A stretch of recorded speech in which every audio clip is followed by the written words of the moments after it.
So good evening, everybody. My name is Dr. Scott Jakewith. I am the Director of School Counseling for the Hudson School District. I work here out of Alvirne. And then I also want to introduce Jennifer Cian. She is one of our 4 full-time Alvirne counselors.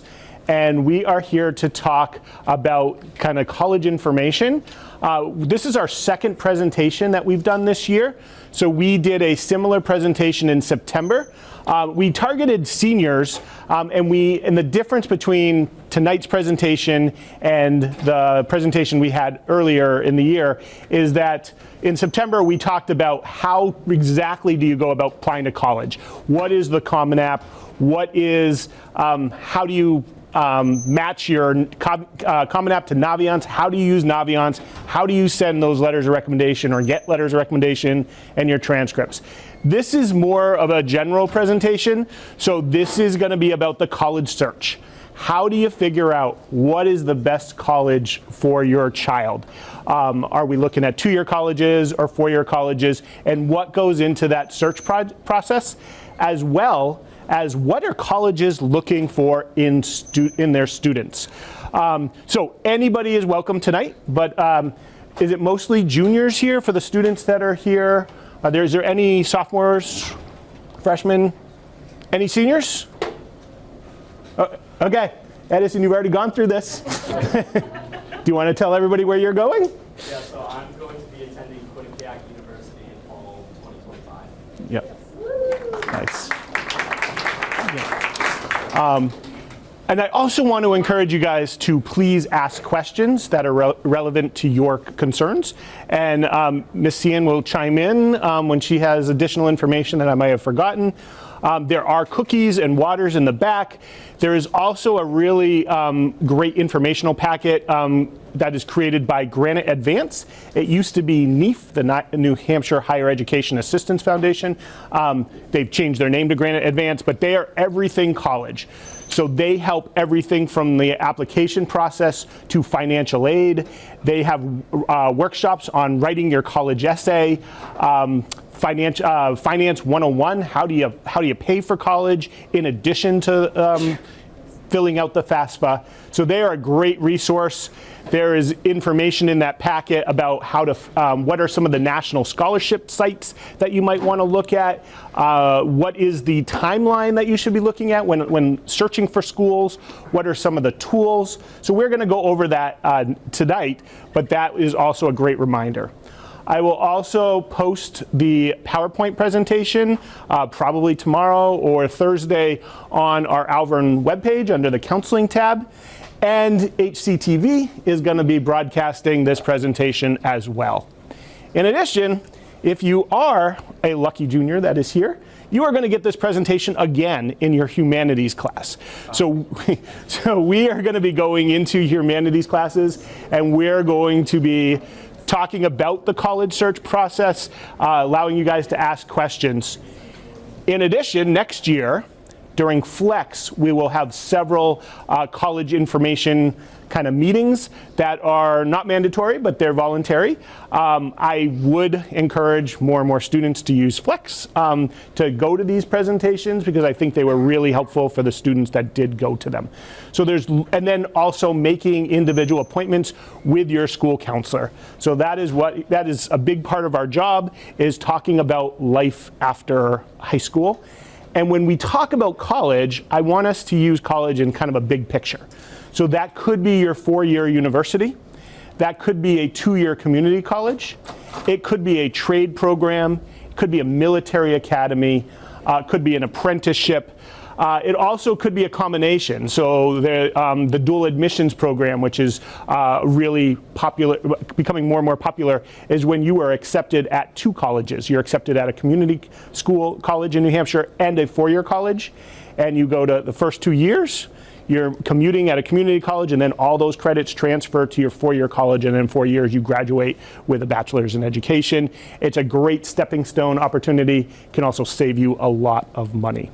So that's kind of what tonight is all about. I think I'm going to try and keep the presentation about 45 minutes, but then open up for questions. Of course, if you have some questions along the way, please don't hesitate to ask. Just ask really loudly so it gets picked up by the camera, and that would be awesome. There are also, I can't remember if I mentioned, there's restrooms right down the corner, and there's also water and cookies in the back. So again, all our counselors are divided by alphabet. So this is our current alphabet breakdown. Mrs. Indelicato, Mrs. Marison, Mrs. Moranian, Ms. Cian, and then myself. So this is based on last name. These counselor assignments might change based on what our enrollment is going to look like next year, but this is what they are right now. So again, when we're talking about college, what is your postgraduate options? If you're looking at the military, there's a couple different, if you're looking at either a military branch going right into serving or a military academy. If you're looking at a military academy, that might be Annapolis, West Point, the Air Force Academy, that process is going to look a little bit different, including getting a congressional letter from a U.S. Senator. And there actually is a workshop on May 10th. So please talk to your counselor if you are interested or if you are planning on looking at one of those military academies, because that process starts your junior year. That process starts this spring. And then also employments and going into technical trainings. And I want you to understand that even those employers are still looking for a strong transcript. So I talked to a lot of students, unfortunately, like, I'm not going to college. As long as I get those 24 credits and get out of Alvirne, I'm good. But those employers may look at your transcript and want to see those good grades. So I am encouraging you guys to finish strong.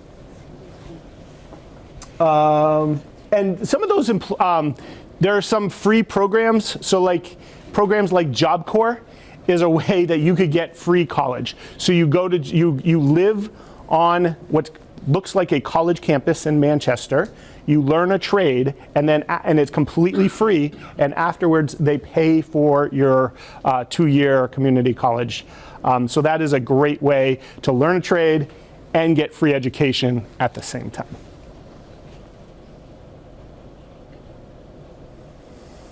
So when we are looking at colleges, there are how many colleges in the United States? There's about 4,000 schools in the United States. That does not include colleges that students might be looking at in Canada, in the UK, in Australia. I knew one student that was applying to the University of Mexico, in Guadalajara. But in the United States, there's 4,000 students, 4,000 colleges, and they are very unique. So one of the things that we're going to do is we're going to look at what are you looking for in a college. But when you're choosing your list, you should be looking at the kind of average research shows that your best bet is to look at 6 to 10 schools or apply to 6 to 10 schools, and to have a combination of what's called safety schools, target schools, and reach schools.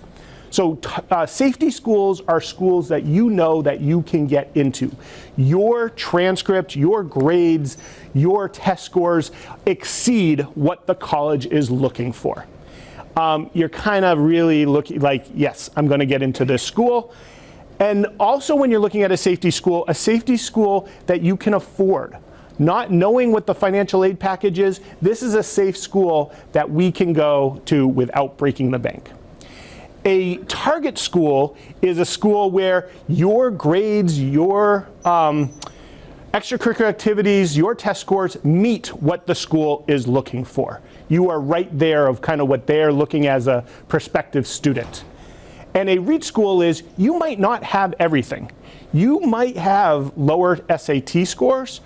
Hey, come on in. So, and however, you might have a lot of other things to offer. You may have excellent leadership qualities. You may have raving recommendations from your teachers, and why not apply?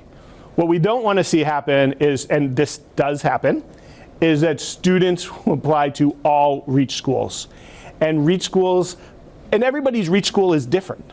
For some students, UNH is a target school, and for other students, UNH is a reach school. So I can't really tell you this school is a reach school and this school is a target school. It really depends on your child. But what you don't want to do is you don't want to apply to all reach schools. So I'm new to Hudson, but I spent 22 years in Nashua. So we had a student who applied to nothing but Ivy League schools, all Ivy League schools. He was a great student, great grades. But by January, that student had not gotten accepted to any school and had really started panicking. And they were encouraged by their counselor to apply to target schools and everything like that. And they didn't listen. And it can get really, really stressful second semester. So please, we're asking you to have a balance of these 3 types of schools. Are there any questions on that? So, one person might say, well, is UNH a target school for me, or is it a reach school for me, or is it a safety school for me? And what I usually would do, so if I'm meeting with a student, is we would go on to Naviance, which is a tool that all students have, and we would look at what is their average GPA that they are accepting students at? What is their median SAT score or ACT score that they're looking at? Do you fit in that? And then we can kind of guess, yes, this is a target school for you, or you know what, it's a reach school, but you know what, if this is your dream school and this is really where you want to go, you've got a lot of other great features, why don't you apply? So the other thing about getting into schools is sometimes there are students who will say, hey, I'm applying to UMass Amherst. And I'm like, you know what? I'm looking at your grades. I'm looking at your SAT scores. It looks like you have a really good shot. But then they apply, but they apply to a saturated major. So they apply for engineering or they apply to their business program. And everybody that year is applying to their business program. So maybe in a different year, they would have gotten in, but they're waitlisted because it is so saturated. So sometimes that major also can dictate whether you get into that school or not. So there are some very popular majors, and then there are some more unique majors. So that goes into play when the colleges are making their decision. So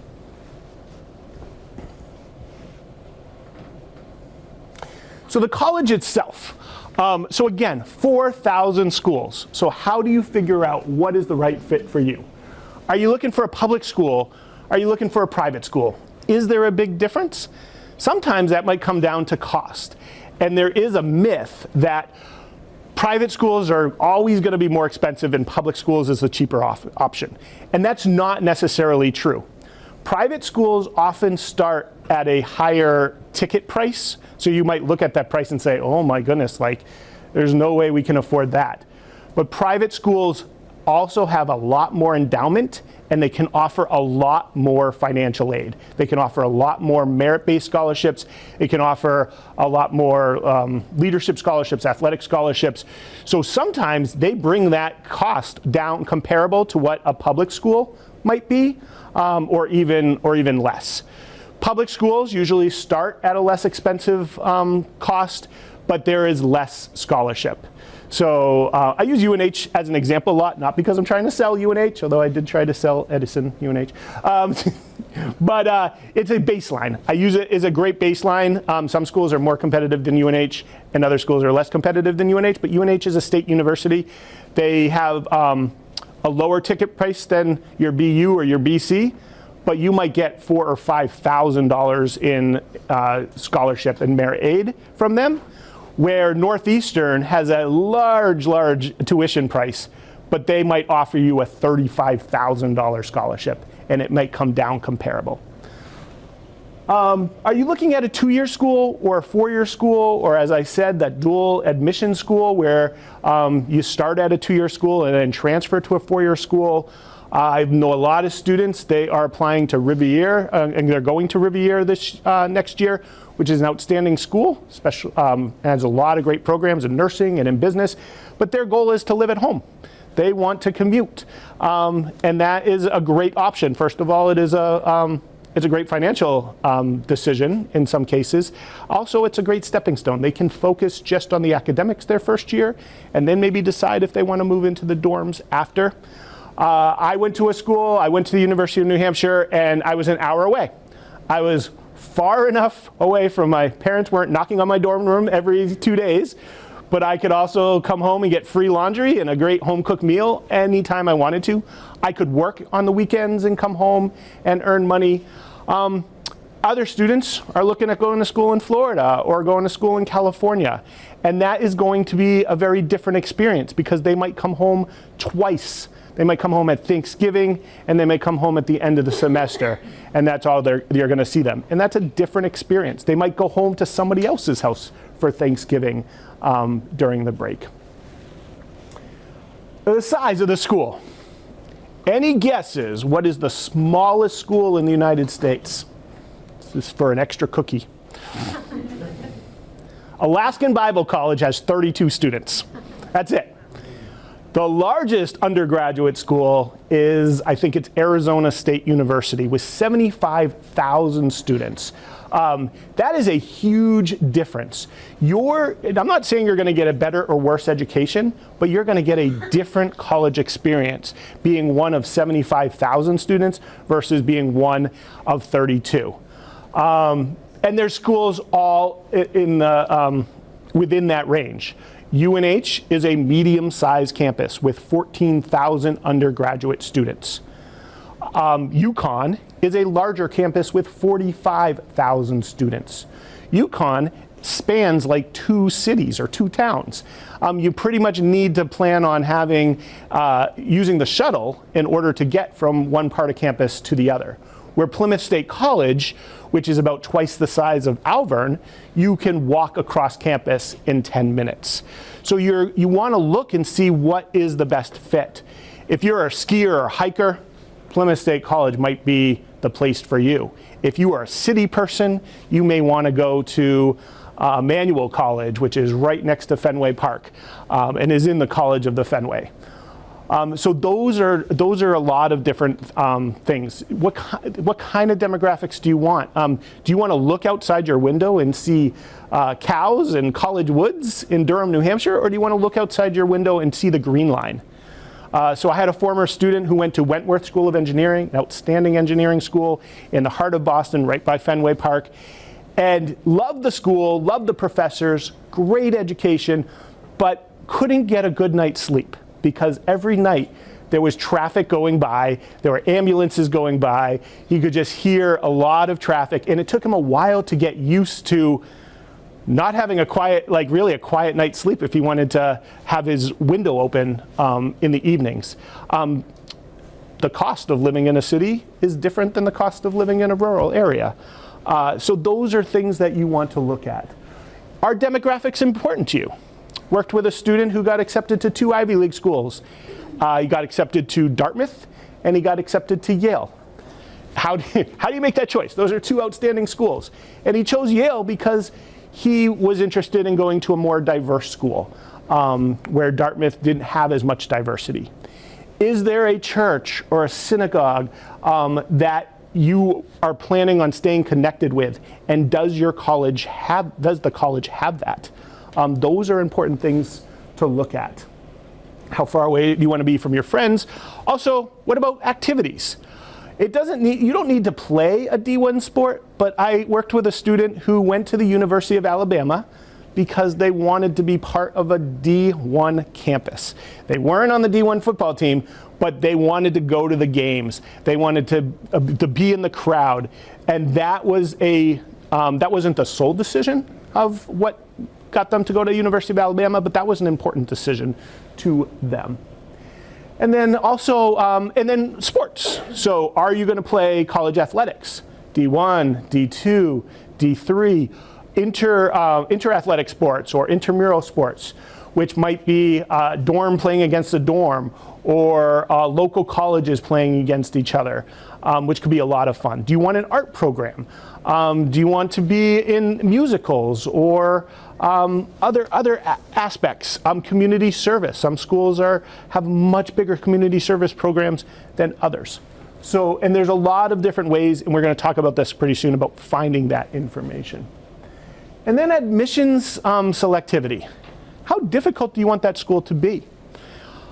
Do you want to go to a school where you're doing nothing but studying because it is a great reputation and you're going to get a very good education?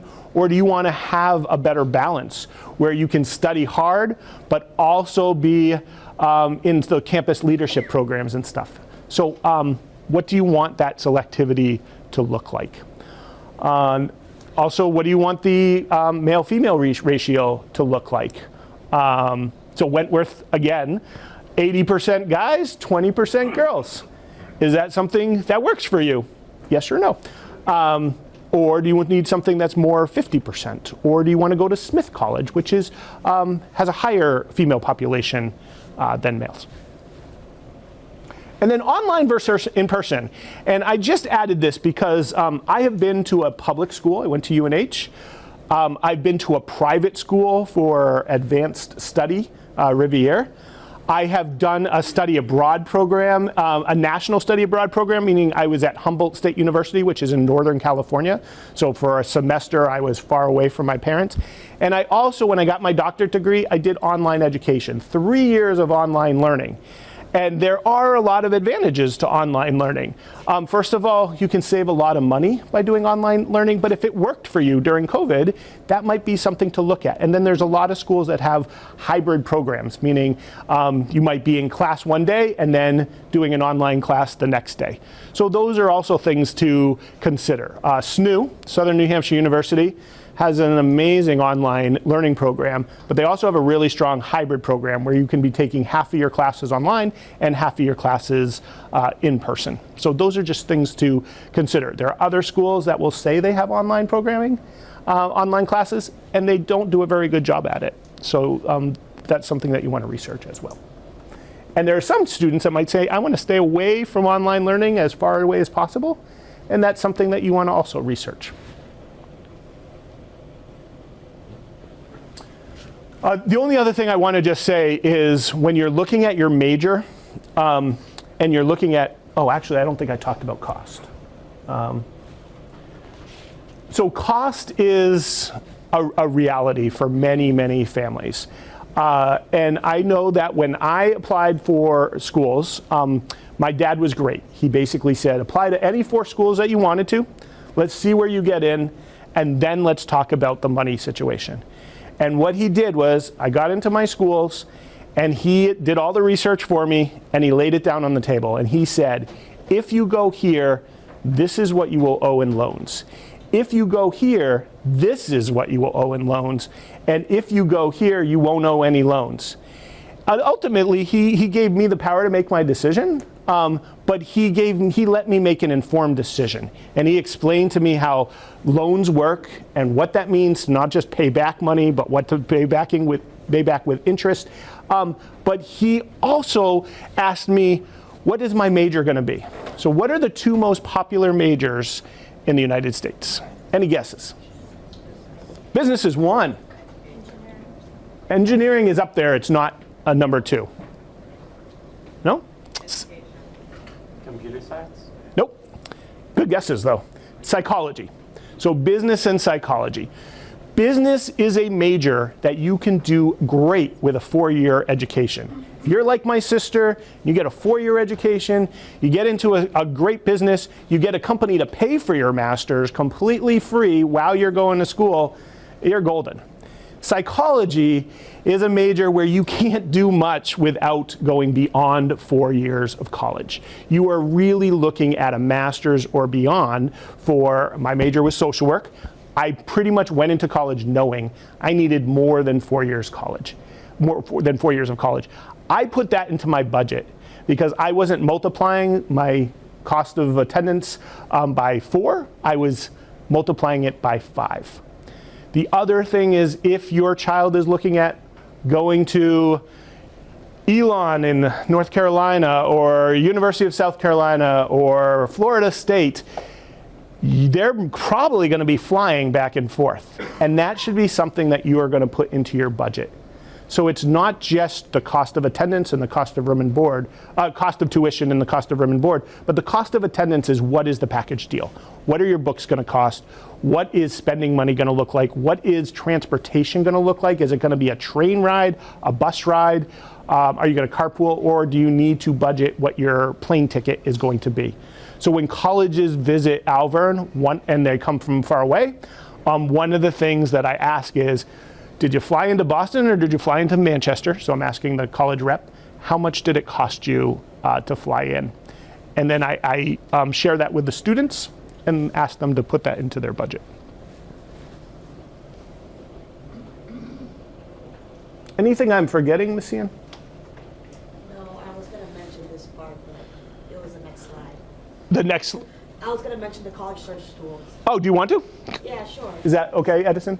Yeah, that Yeah, should be okay. all right. So the college search tool is where you can change over what kind of major you want. So let's say you want to major in business. You can change it into a kind of rural area and change it to a smaller city, a bigger city, a 4-year or a 2-year. So I really like that process. That's where I normally start with my students. And then it narrows down to one of the schools that is beneficial for those specific majors. So like, for example, let's say you want to go to business, there's UNH, and it will kind of talk a little bit about that. Additionally, the best part is that the virtual tours, you can go right onto there, click on the school, and they'll give you a little bit tour about that. That's my favorite one I like to look into.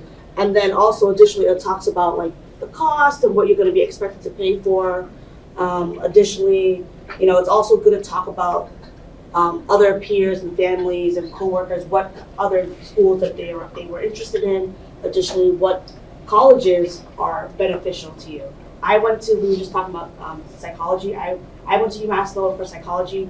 I couldn't do much with it, so I had to go again back. So I went to Alvirne University and got my master's in school counseling. I am attempting to get my PhD before I'm 30, and that's my goal. So I think that's pretty awesome for me. So. Nice. So those are great resources. So today we actually encourage all teachers at Alvirne to wear their college alma mater sweatshirts, really to encourage students to say, hey, you went there, what did you think of it? Why did you choose that school? Was that your first choice or was that not your first choice? So by having those conversations, your junior could be getting information without even having to plan a trip to that college. The other thing is I'm going to say, for those YouTube lovers, YouTube is a great way to research schools. There's 2 ways you can look up a college. So the colleges have their published professional college, virtual college tour. It's about 20 minutes. They're going to show you the best parts of that college. They are going to sell it to you. They are going through your their marketing team and stuff. Then there's the YouTube videos that students put out. And they are the YouTubers, and they will say, here's the truth about my school. You know what? The professors are great. The food is terrible. So what I recommend is looking at both of those. So some people just go straight to those professional ones. You're only going to see positives about that school. But also go on to the next YouTube video and meet the students who are a little bit more honest about those colleges. And this is great if you can't necessarily, you're not ready to afford a plane ticket to go see UT Austin, University of Texas at Austin. Research it online, watch some videos, and then decide, is this something that I want to travel to? So I think a student last weekend, one of our students went to Vanderbilt and basically had done all of their research and was taking a weekend with their family, and that's kind of like a mini family vacation to go look at. Please see the schools before you commit to a school. So my dream school was Syracuse, and Edison and I have talked about Syracuse. That was my dream school. I was gonna only go to Syracuse. I didn't care what anybody said. That was where I was gonna go. I was committed. And then my dad and I, we went to go visit Syracuse. There's a lot of hills at Syracuse. It is a huge campus. I wasn't crazy about it. So I started looking at other schools as well. Still applied to Syracuse, but it wasn't, there was other things. So if you can get your child on a small campus, a medium-sized campus, and a large campus, and then like Arizona State, an extra large campus, that gives them a little perspective of what they like. My niece, who, when she was looking at schools, she went to University of New Haven, and she loved the campus, but hated the city, and decided not to apply there because she just didn't like the city itself, even though the campus and the college itself had a good reputation. So what are colleges looking for in their students? So colleges want to see a full academic transcript. So the minimum requirements to get out of Alvirne is 24 credits for that standard diploma. It is okay to get more than 24 credits, everybody. It is okay. You can max out at 32 credits without taking a VLAX class, without taking a NCC college class. But colleges, you are competing against other students. So taking more than what is the minimum requirement is really important. They are going to look at whether you're taking CP classes. CP is college prep. So CP classes are great. Honors classes also show a little bit more of an independence work. One of the best indicators of how a student will perform on a college campus is an AP class. Not the AP score, not the AP test that students will be taking in May, but how they do in the class, because that truly assesses their ability to learn independently, to advocate for their own learning.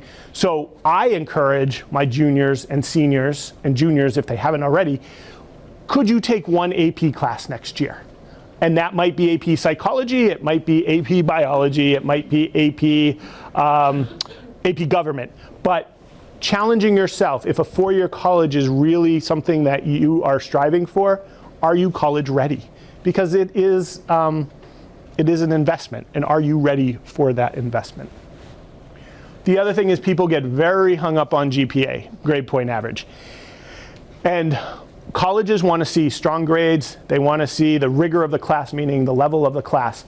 But GPA is less important than what people kind of put into it.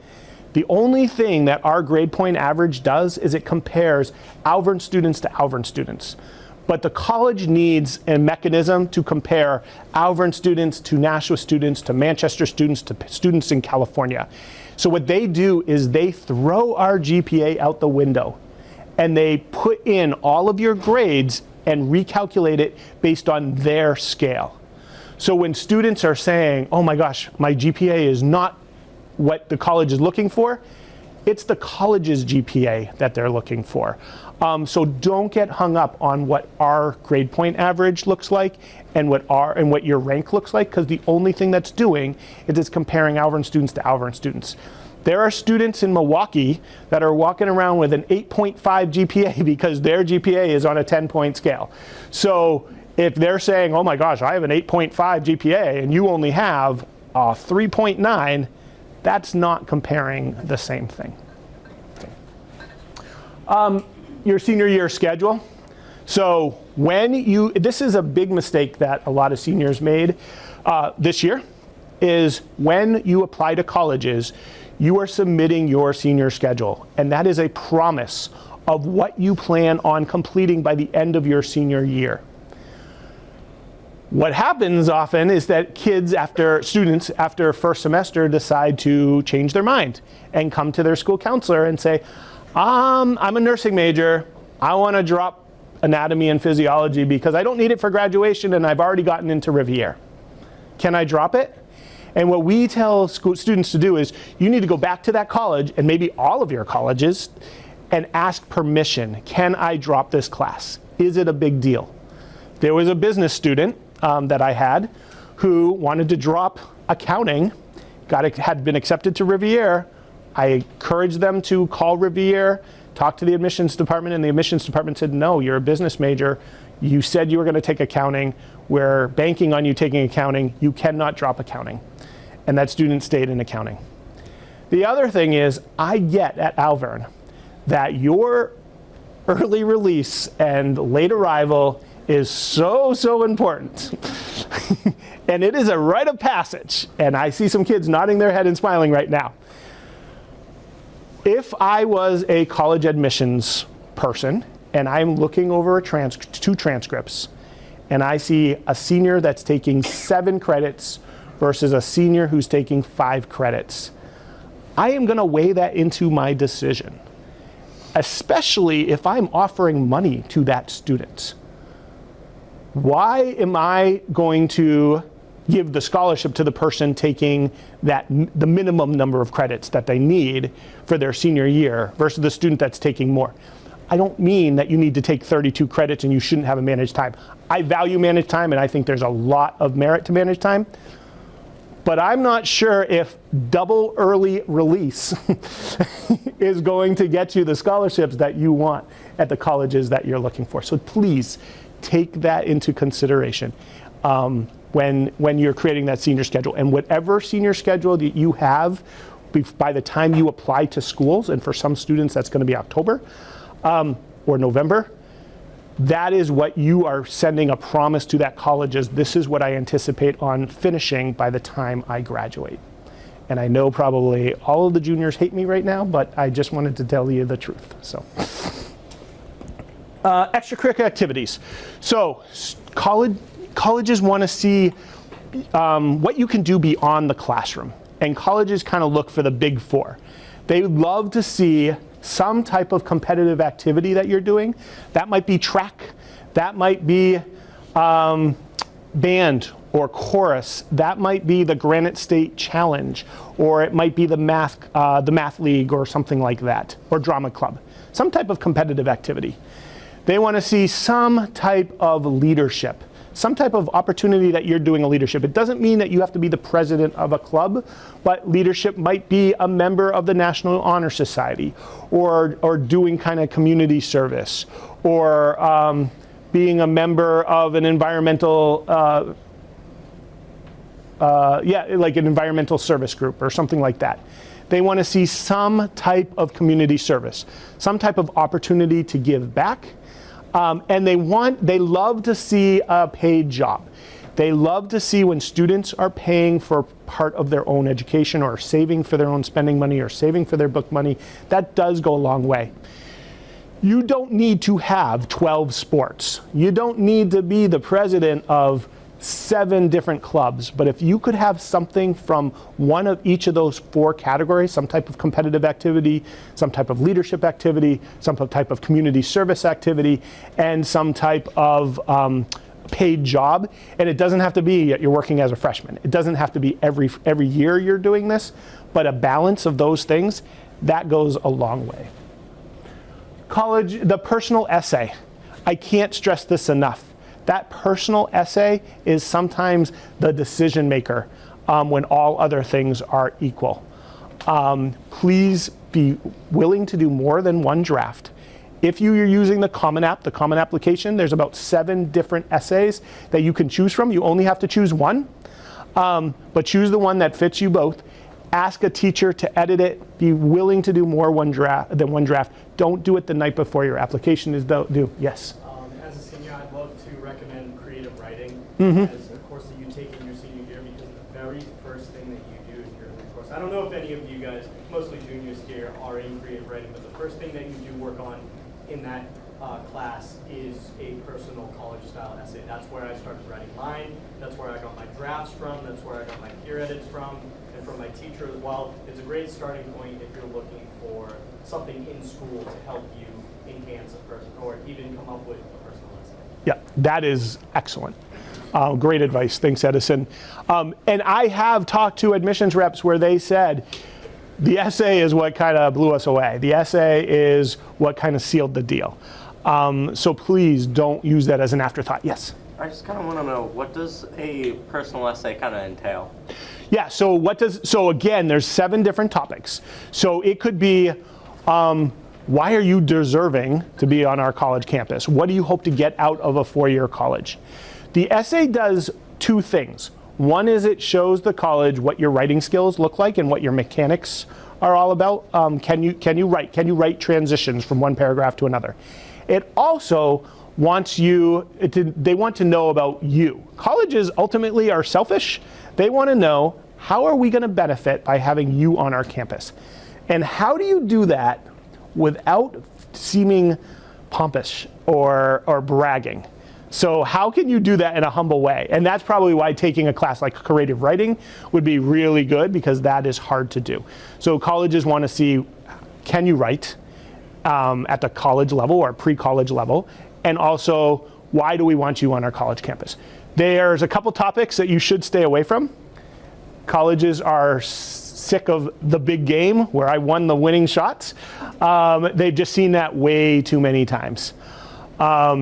They are also, I think, sick of the super sad stories that don't necessarily tie it into back to the student. They talk about an event, but they don't really talk about how it either changed or affected the student. Sorry. Yeah.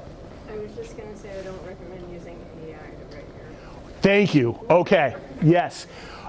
There have been students that have not gotten into, thank you so much, have not gotten into schools or have gotten waitlisted because they did use AI to write their essay.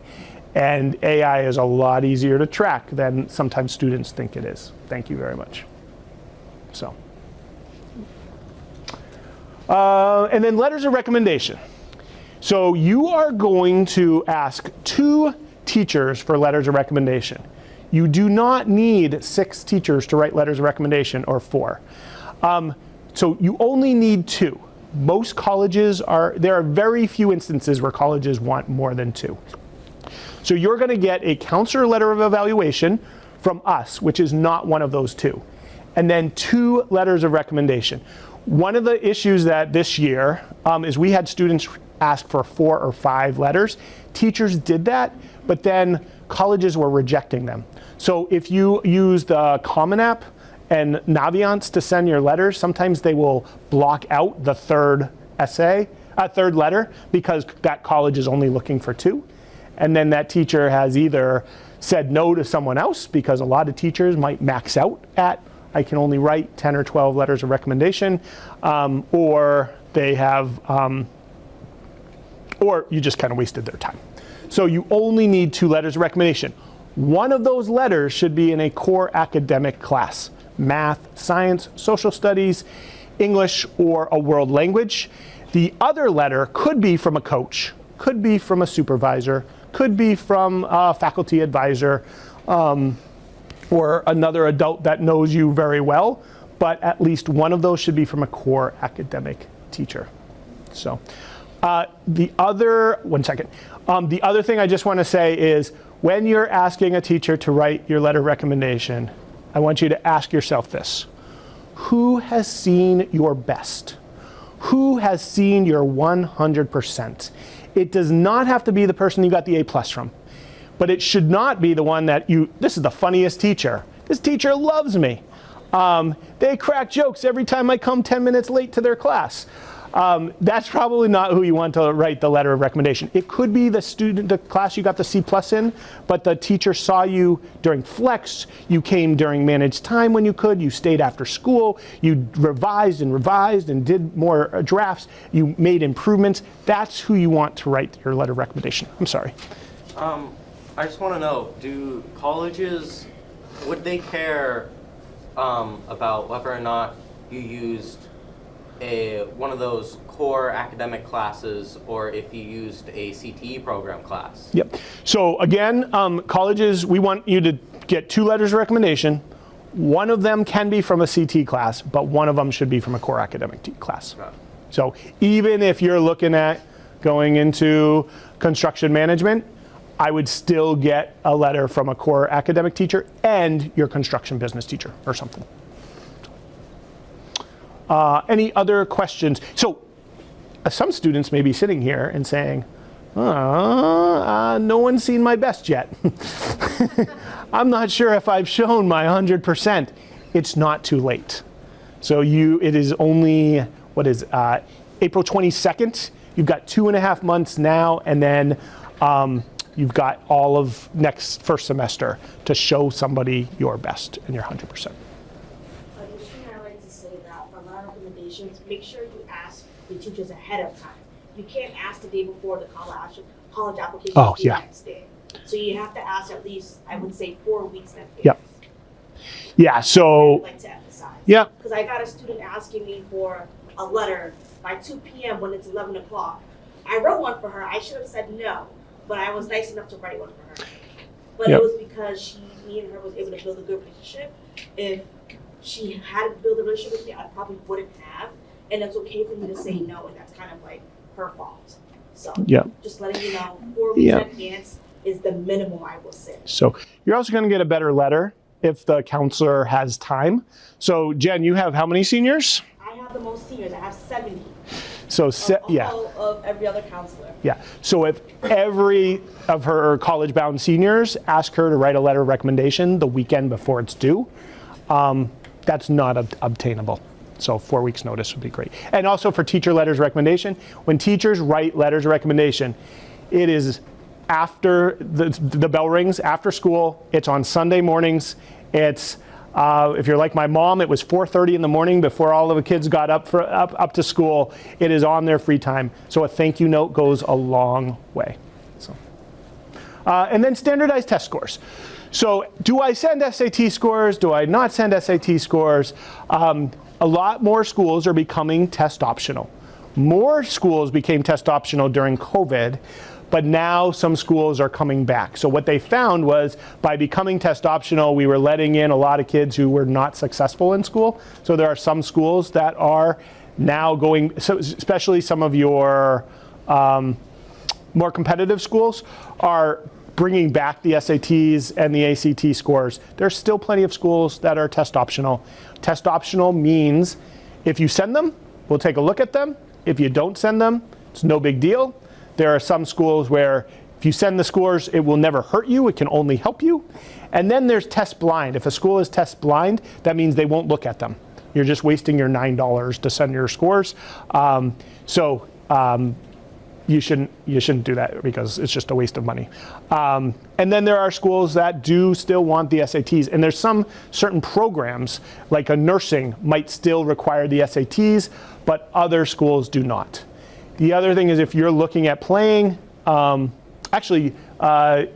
in the past, NCAA, if you were looking at playing D1 and D2 sports, they required the SATs, even if the college didn't. They have actually just removed that. So that is not a requirement for NCAA.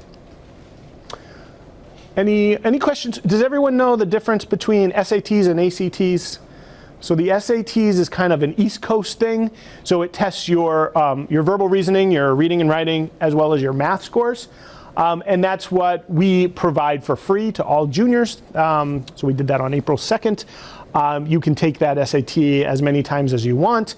Not every school super scores. So super score means we always take the best math score and the best verbal score. Some schools do, but not everyone does. And then there is the ACT, and the ACT is kind of a West Coast thing, but it's you take the test. There's a math portion, reading and writing portion, and a science portion. So if science is your jam, if science is something that you're really, really good at, you may want to take the ACT because it may elevate your score. But colleges will take one or the other. So,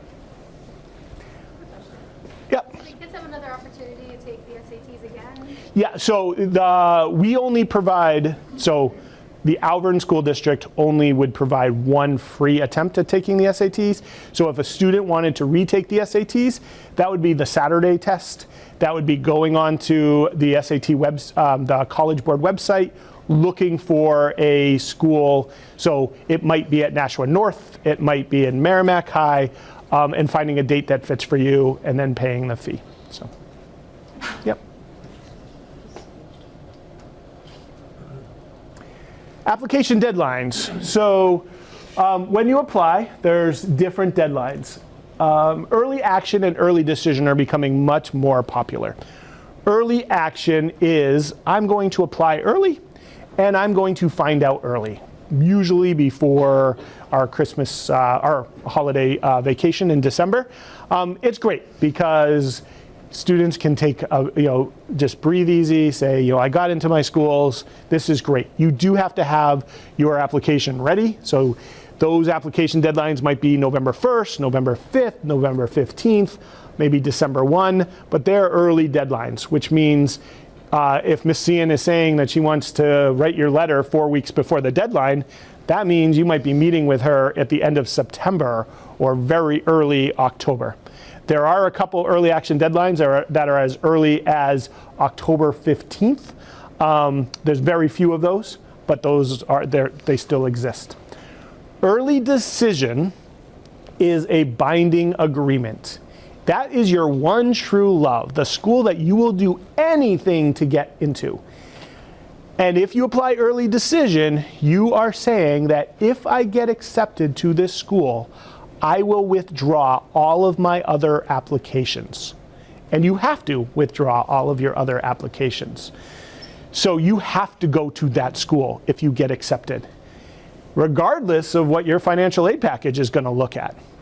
I get very nervous when students when students apply early decision, because I had a nightmare situation where students in my other district applied to their dream school, got into their dream school, life is good, things are amazing, and then overnight, due to some unforeseen circumstances, their financial situation changed overnight drastically, and no longer could afford to go to their dream school, and their dream school didn't really care.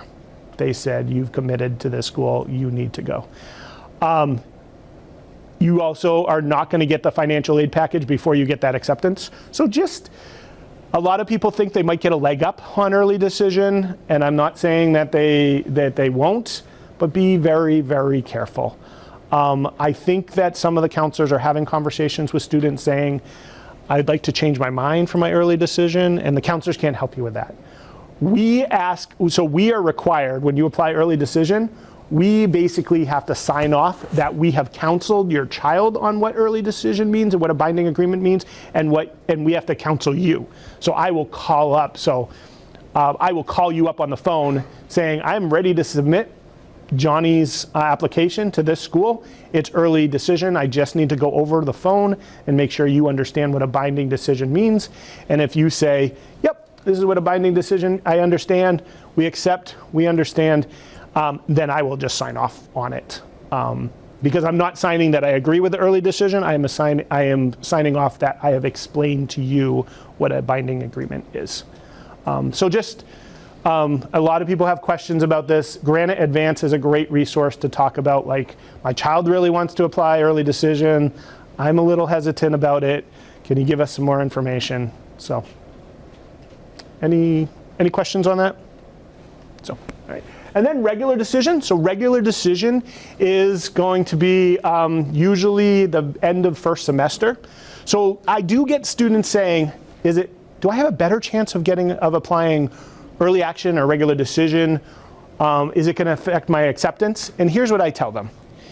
If your junior year was your best, if you showed your best effort your junior year, go apply early action, because your early action grades are going to be based on 9th, 10th, and 11th grade.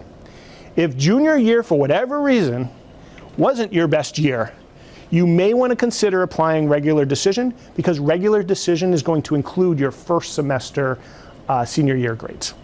So that is usually, I don't tell students what to do, but that is kind of, we look at, was your junior year your best? Did you give 100%? Is that the grade that that really stands out? Or the transcript that really stands out?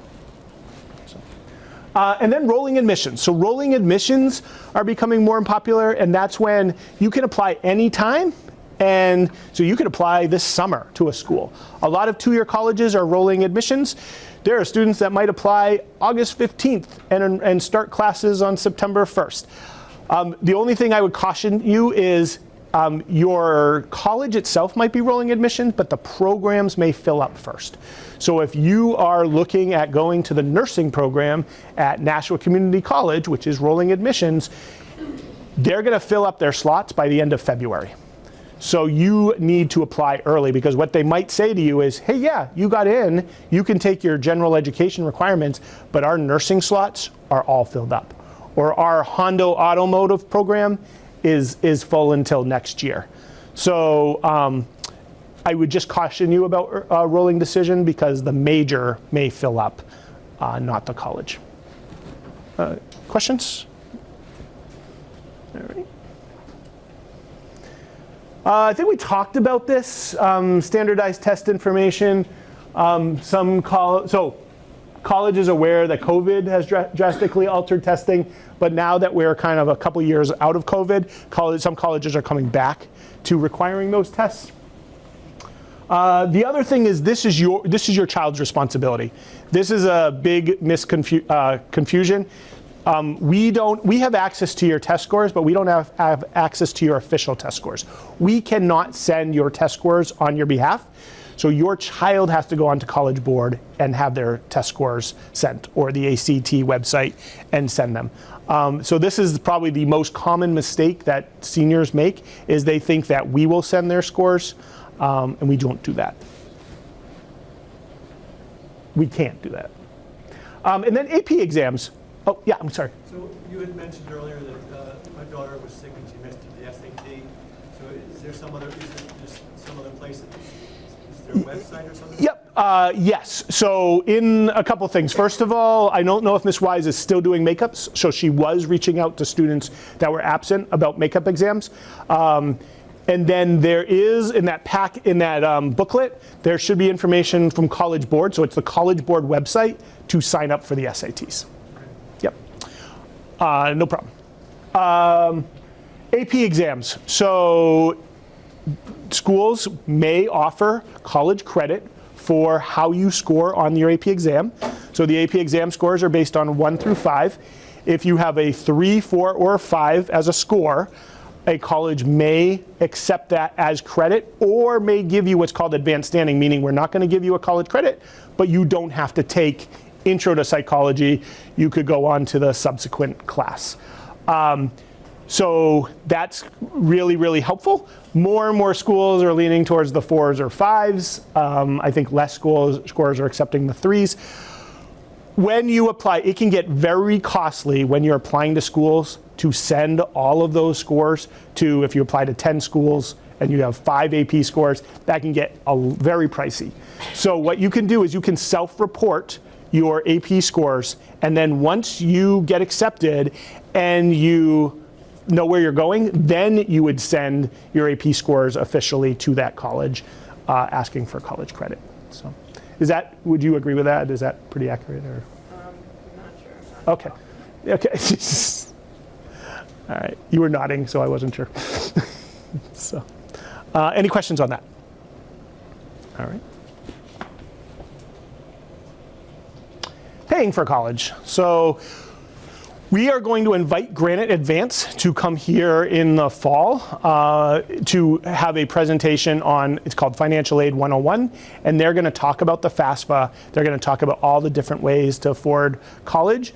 So I'm just going to go over this really quickly. So first of all, your personal savings. So students, I had a paper route when I was 12 years old, and I was responsible for paying for my own books, and I was responsible for paying for my spending money for college and everything. FAFSA is the free application for federal student aid that you can use. That's where you're getting federal money in either the forms of grants or the forms of loans which you would pay back. Grants are free money. Merit-based scholarships that will come from the college itself.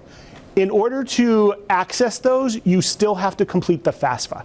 So even though that money is coming from UNH or Riviera or where else, they still require the FAFSA in order to be able to release that money. So you do want to complete that FAFSA. Even if you think you're not going to qualify for loans, like if you are looking at your financial status and saying, no, we're not going to get any financial aid, still complete the FAFSA.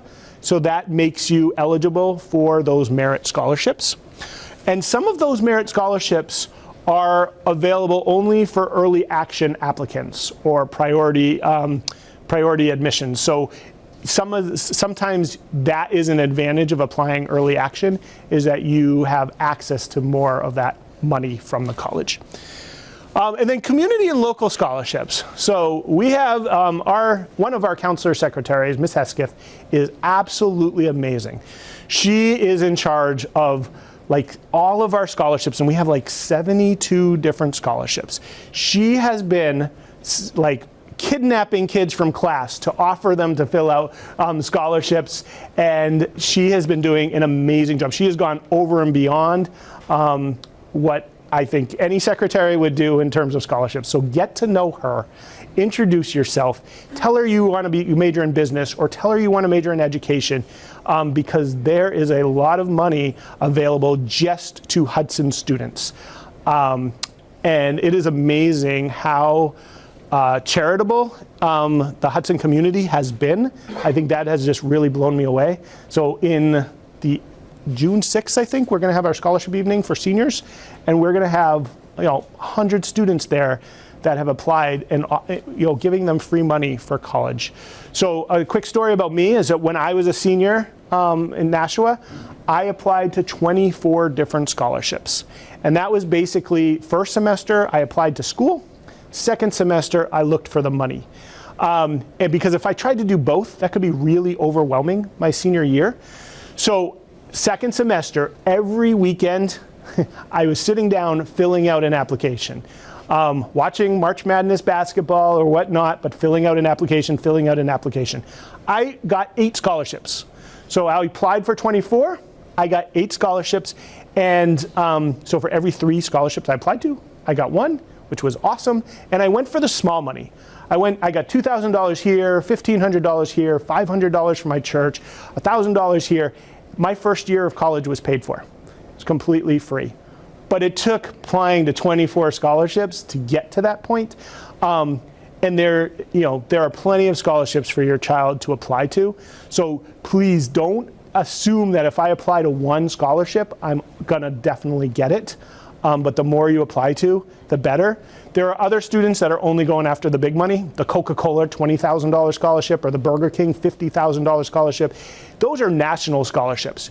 You're competing against other students around the country for those opportunities. I think that the best bet is to look for those local scholarships. Cumberland Farms has a $1,000 scholarship for students who live within a mile of Cumberland Farms. That's the only requirement that they have to apply. So I think that you should, look at those. In your booklet, there is a page towards the end, and it's about different websites that offer their free scholarship search websites. Granite Advance has really kind of vetted those. There are scams out there. You should never be asked to pay money to get money. So these are all free scholarship websites, fastweb.com, Big Futures. Those are trusted websites if you do want to look at that national money. So, yep, sure. Do you have any information about legacy scholarships? Which scholarships? Legacy scholarships, like if you had a parent go to college and Yep. following their footsteps. I don't know much about that. Yeah, so every college is different on those. So, and that's usually private schools that do more legacy scholarships.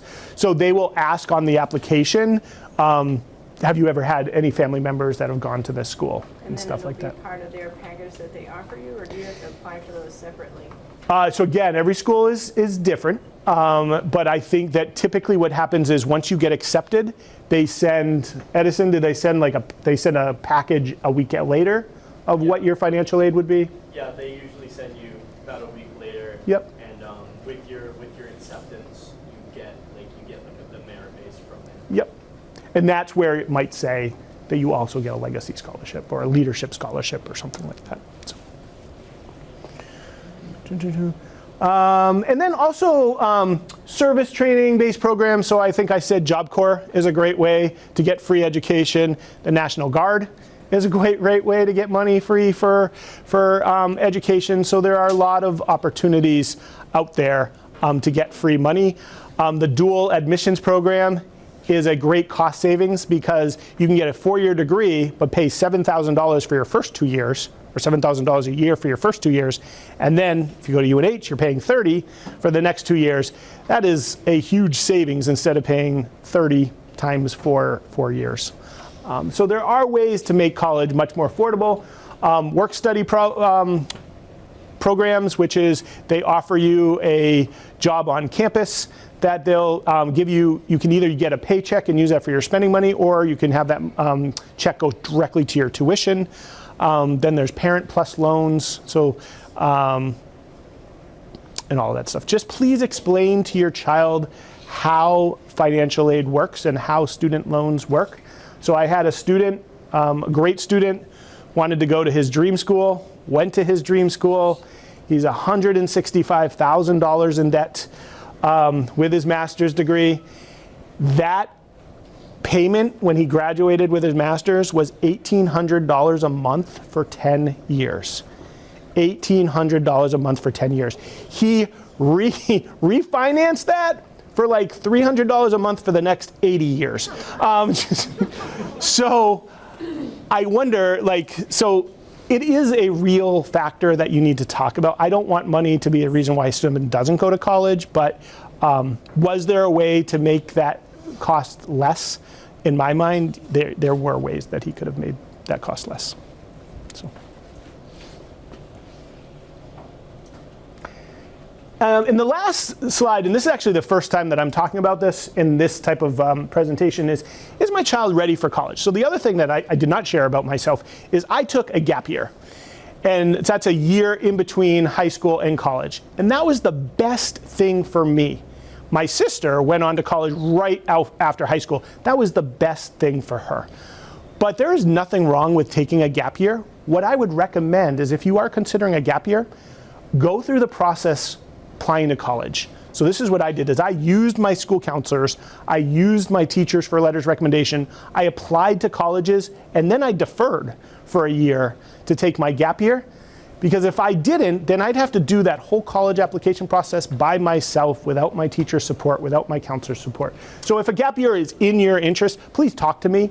Also, I recommend a structured gap year, not just a year to go and find yourself, but something that's very structured. And there are a lot of great programs out there, and some of them offer college credit. The other thing is, I could email this to anybody, because I don't have enough copies for everyone, but this is made from Landmark University, and basically it's, am I college ready? So there are some questions in here, and your child is just going to check off yes or no. Can I write a 10-page paper over the course of a semester? Not over the course of a night, but can I write a 10-page paper? Can I read 200 pages of information over the course of a week? That's not per course, but that might be total. So that comes down to like 28 pages a day over a seven-day week. Can I explain to my professor the reason for my 504 accommodations or my disability if I have one? Do I have a process for studying? These are skills that you need in order to be successful, whether it is National Community College or Harvard Law School.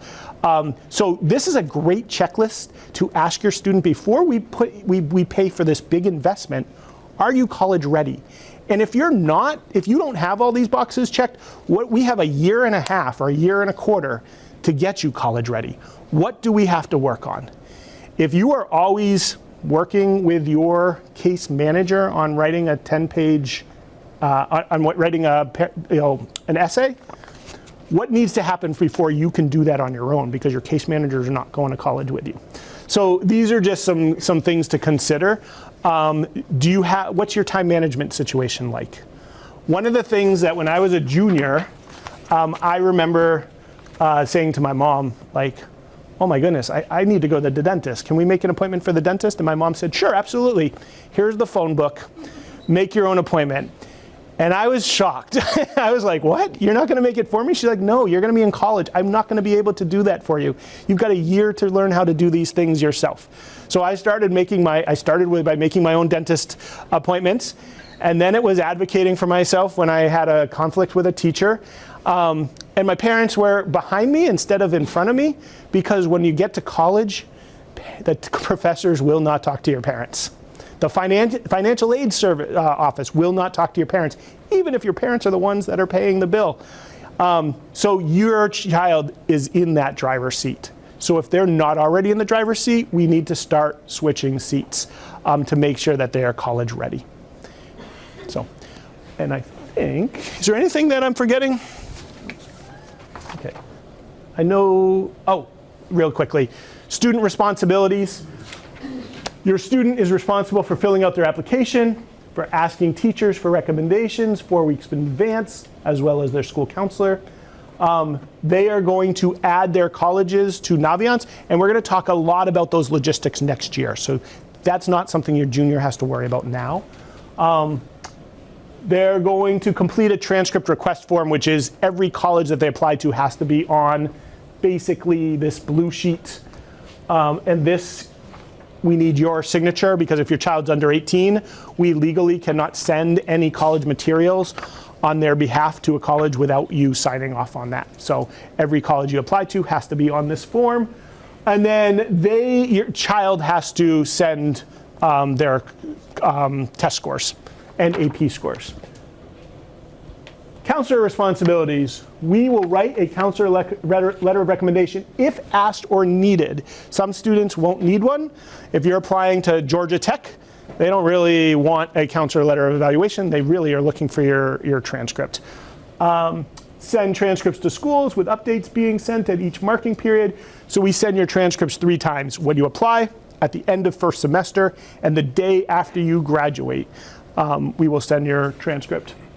We send the school profile, which talks about Alvirne, talks about kind of the rigor of the Alvirne high school, as well as how competency-based grading works, so you do not have to explain that to the colleges. We will send a Common App school report, which has just information about your grades and all of that. And then we send your senior schedule.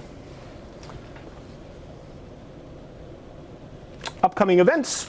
So next year, this year, we had over 60 or 70 different colleges come to Alvirne. College reps come, and students could sign up during second block to meet them. So if they had an interest in going to see BC and BC was coming, they would get permission from their teachers and meet with BC.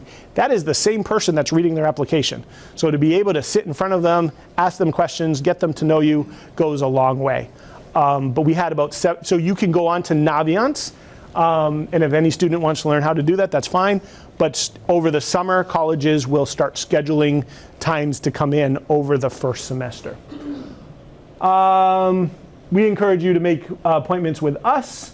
There is a college fair at Nashua South. They host a regional college fair with over 100 schools. So we will give you information. We will send that out on Schoology. We will send that out on the website. I highly recommend going. So we had some students go this year to just meet with college reps, 100 different schools in one place. And then we will have senior seminars during Flex.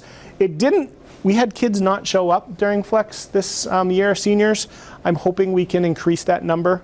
It's a great way for kids to ask questions, come as a group, work on their application, show us your essay, open up Naviance and say, I'm stuck on this. I don't know how to match Common App to Naviance. So we will use Flex for that. And then there's a financial aid night. So we will invite Granite Advance to come and do the financial aid 101 evening. I think